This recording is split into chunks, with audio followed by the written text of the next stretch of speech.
Bienvenue sur Africa 24 dans cette nouvelle édition du QG News. Voici les titres. Les forces du maréchal Khalifa Haftar annoncent avoir bombardé des sites du gouvernement d'union nationale à Misrata, à l'est de Tripoli. C'est la première fois depuis le début de l'offensive que les affrontements se déroulent en dehors de la capitale et de ses alentours.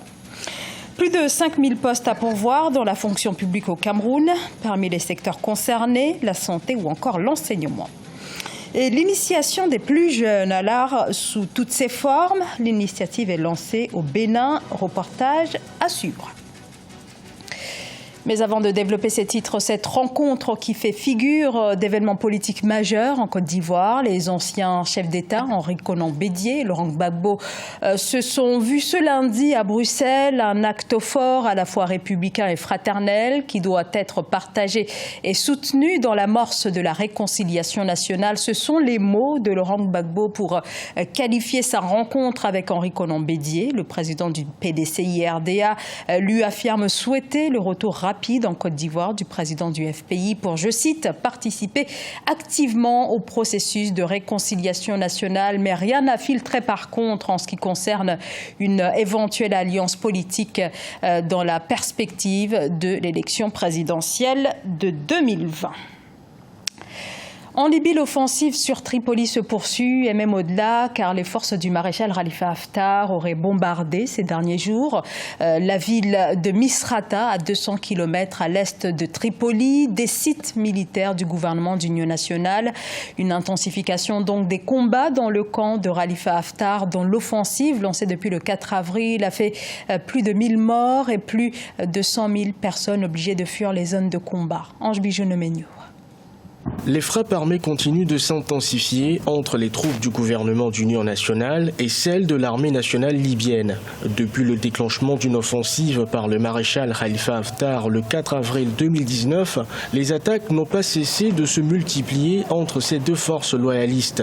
5 médecins ont tout récemment trouvé la mort lors d'un raid aérien mené contre un hôpital du gouvernement d'union nationale. Le pouvoir actuel en Tripoli n'incarne pas les aspirations de la communauté internationale. Les groupes terroristes incarnés par l'État islamique et Al-Qaïda gagnent du terrain dans cette bande. Depuis la mort de Mouammar Kadhafi, nous avons des difficultés notamment de voir un leader émerger de la classe politique libyenne qui fasse aujourd'hui le consensus. Khalifa Haftar, il est évident aujourd'hui que ce personnage joue une légitimité aujourd'hui politico-militaire en Libye. L'hôpital de campagne d'Al-Souani, à 25 km au sud de Tripoli, a été visé pour la deuxième fois depuis le début des combats meurtriers autour de la capitale. Le maréchal Haftar mène depuis avril une offensive pour conquérir la capitale Tripoli où siège le gouvernement d'union nationale. La communauté internationale aujourd'hui ne veut pas reprendre le scénario de l'Irak. Avec l'échec du plan d'intervention contre Saddam Hussein, aujourd'hui on ne voudrait pas un certain Irak en Afrique. Il est évident qu'aucun agenda politique en Libye n'est possible. Il faut obligatoirement imposer la paix par la force. Et Khalifa Haftar semble être dans cette logique. Selon un dernier bilan de l'Organisation mondiale de la santé, les combats aux abords de la capitale libyenne ont fait 1093 morts et plus de 100 000 déplacés depuis le début de l'offensive du maréchal Haftar. À Madagascar, les élections communales et municipales sont reportées sine die. Le gouvernement rejette le calendrier de la commission électorale qui avait fixé la tenue de ces scrutins le 28 octobre, raison invoquée par le pouvoir, la réactualisation des données concernant les communes par l'État malgache engagé dans une nouvelle politique de décentralisation.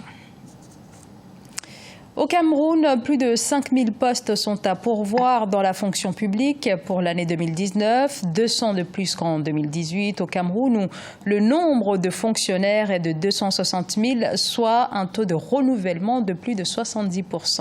Nathalie Mau.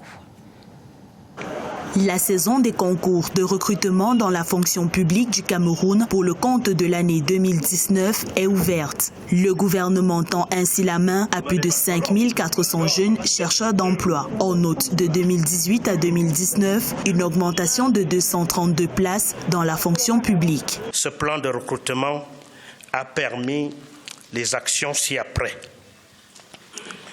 L'orientation ou plutôt l'organisation du recrutement spécial à l'ENAM de la deuxième vague de 30 élèves greffiers et 50 auditeurs de justice d'expression anglaise.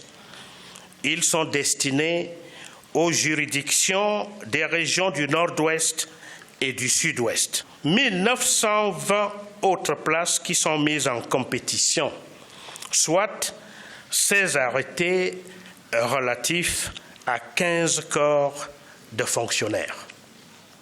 Au total, pour cet exercice 2019, l'administration publique camerounaise ouvre ses portes à 5 411 de nos jeunes compatriotes. Au Cameroun, les recrutements publics répondent aux besoins de l'administration et à la soutenabilité budgétaire. Les emplois à pourvoir concernent les secteurs de l'innovation, de la santé, de l'administration et de l'enseignement. Pour l'instant, nous sommes d'abord dans les services sociaux, qui sont des services de base, qui sont des services, j'ai envie de dire, coûteux et qui engagent la souveraineté de l'État. Mais s'il faut tenir compte des emplois qui auraient une action directe sur le développement, on choisirait certainement d'autres secteurs au regard de l'ambition d'émergence qui est le nôtre. Depuis 2006, la fonction publique du Cameroun a accueilli près de 190 000 nouveaux employés. Seulement, le pays fait face à un fort taux d'emploi fictif. D'ailleurs, les autorités viennent de rayer plus de 10 000 fonctionnaires fictifs du fichier solde de l'État.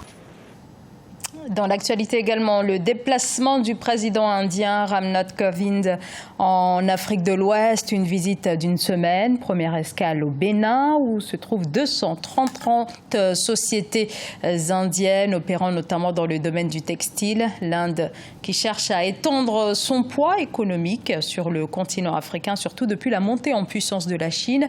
Prochaine étape de la visite du président, la Gambie et la Guinée. Au Burkina Faso, et depuis que le virus Ebola a été élevé par l'Organisation mondiale de la santé au rang d'urgence mondiale, le gouvernement et ses partenaires ont lancé une mission de prévention et de riposte à une nouvelle éventuelle épidémie d'Ebola, virus qui sévit actuellement dans l'est de la République démocratique du Congo. Reportage Jean-Paul Ouedraogo.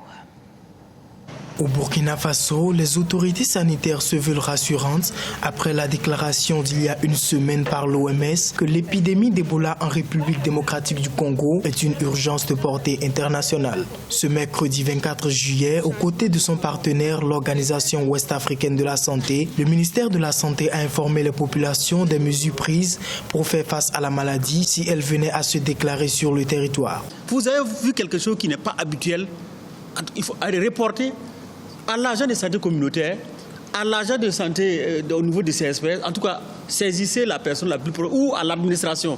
Ça peut être un policier, ça peut être un enseignant, ça peut être n'importe qui peut ramener ça au service de santé. Depuis la flambée de l'épidémie, 2500 cas ont été déclarés, dont 1746 confirmés et environ 1000 cas de décès. Au niveau régional, l'OAS dit travailler à mettre en œuvre les moyens techniques accessibles pour un niveau optimal de sécurité sanitaire. Des laboratoires mobiles équipés, 4000 agents dont 198 experts et des épidémiologistes de terrain sont parés à réagir. La situation est différente de celle de 2014-2015. Aujourd'hui, il y a un vaccin qui a été développé contre Ebola et ce vaccin est administré au contact des personnes malades. Nous faisons ce qu'on a appelé la vaccination en boucle, c'est-à-dire tous ceux qui ont été en contact de près ou de loin avec un malade. Pour l'heure, les autorités se veulent formelles. Aucun cas de l'épidémie n'a pour l'instant été identifié. De même, pas de restrictions envisagées, ni pour les voyageurs en provenance de la RDC, ni pour les autres pays de l'espace. Au Bénin, le graffiti se fait de plus en plus remarquer sur les murs des grandes villes. Les artistes veulent changer l'image que beaucoup ont du street art, un art considéré par certains comme du vandalisme et par d'autres comme une véritable expression artistique, un art à part entière que beaucoup tentent de transmettre. Reportage Lefti Ounou. Au Bénin, l'association Assat et l'espace culturel Le Centre ont initié de jeunes filles passionnées de l'art, au graffiti, au dessin et à la peinture. Ce sont 70 femmes dont la tranche d'âge varie de 8 à 60 ans qui ont été formées à ces différents arts visuels. Ce projet de l'association Assat vise à éveiller la créativité artistique de la jeunesse dans l'art visuel et de renforcer la présence des femmes dans le domaine de l'art urbain. Le but de cet atelier, c'est déjà de pouvoir repérer des femmes et les initier à cet art-là et repérer des talents que nous allons suivre sur la durée. Donc nous avons déjà une certaine idée du nombre de filles avec lesquelles nous allons continuer le travail. Aboutir à avoir des femmes graffeuses béninoise. Durant 1 mois et demi, l'association ASAT s'est investie à inculquer aux femmes bénéficiaires des techniques du graffiti. Il s'agit entre autres des techniques d'expression, de construction de lettres, de représentation de l'espèce et des réalisations et poses de pochoirs. Quand on a vraiment commencé par toucher aux bombes, la peinture et tout, on a vraiment compris que c'était délicat, surtout la pression de gérer la pression des bombes et tout ça. J'aimerais toujours continuer dans le graphe et évoluer et marquer mon passage aussi. L'association ASAT a été créée en 2013. Elle s'est assignée comme mission d'aller à la conquête des peuples et leur culture. Elle entend révéler des femmes à travers le graffiti au Bénin et à l'international. Ce journal a été réalisé par l'ensemble de la rédaction. Merci de votre fidélité. Dans un instant, une nouvelle édition de l'actualité sur Africa 24.